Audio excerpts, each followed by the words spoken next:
Hi, I'm Ryan Szymanski, curator for Battleship New Jersey Museum and Memorial. Today, we're going to talk about some of the superstitions on ships, some of the things that are thought to be unlucky. First off, today we are in the battleship's chapel, which is on the starboard side of the mess decks. Priests or other religious persons were considered to be unlucky because they presided over funerals, and sailors don't even want to think about funerals.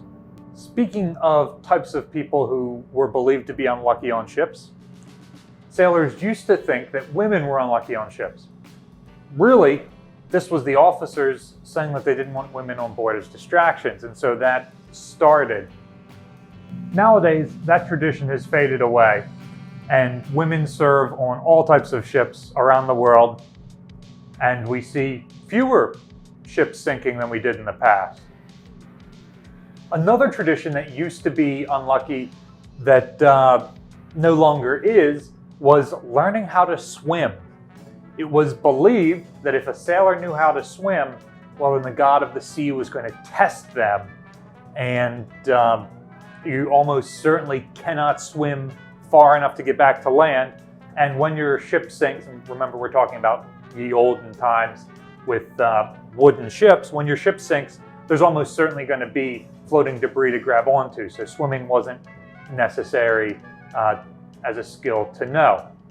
Again, nowadays that's not a thing, and it's strongly encouraged that sailors know how to swim. In fact, the Navy tests this.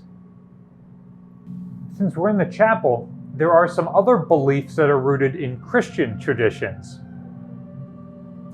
One of these includes throwing unlucky people overboard. Those unlucky people are called Jonahs, after the story of Jonah and the whale.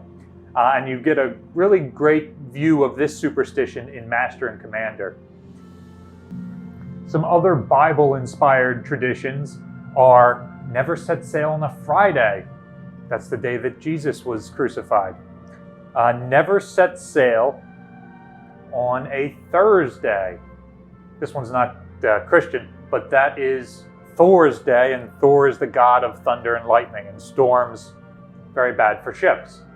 Another one is never set sail on the first Monday in April. Apparently, and I went to Catholic school as a kid, but I never heard this. Apparently the first Monday in April is the day that Cain slew Abel. Likewise, the second Monday in August, that's the day Sodom and Gomorrah were destroyed, so don't sail on that day either. Or December 31st, because that's the day Judah committed suicide. Another random unlucky thing, bringing bananas on ships. We now know that bananas off-gas, I think it's ethanol, something like that, which causes other fruits to ripen quicker, which means that ships carrying mixed fruits would often get to port with all of their fruits rotten because of the bananas. They knew it was because they had bananas there. They didn't know the science behind that, so it was just assumed that they were unlucky. The other issue, a lot of sailors would get really sick or die on ships carrying bananas.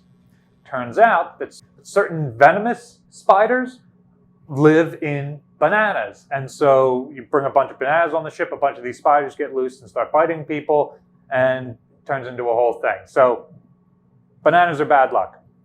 Another tradition that is very obvious where it comes from is killing an albatross. That comes specifically from the Rime of the Ancient Mariner, the poem, in which somebody kills an albatross and then becomes a Jonah and then has to wear the albatross around his neck, and that becomes a whole cultural thing. It's referenced pretty common. That really goes all the way back to it being bad luck to kill seabirds at all, because those are believed to have the souls of dead sailors in them. It's ironic to me that it's literally called the custom of the sea when you have to eat your shipmate to survive, but it's bad luck if you eat birds.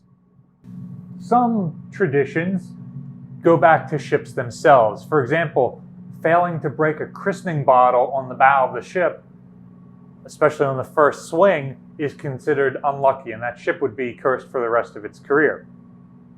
Another similar thing to this is renaming the ship. However, Renaming ships is extremely common, especially civilian ships that could change hands multiple times as they're sold from company to company or person to person. So there's a counter tradition to make changing the name less unlucky or more lucky, however you want to phrase it, in which you do a ceremony to dename the ship before you do a separate christening ceremony to rename it. And don't even get me started on the various things that cats do that are unlucky around ships. That one is probably worth its own video. So what are some other unlucky traditions around ships? Let us know in the comment section down below. But remember to keep the chat section family friendly on this one. This is a museums channel.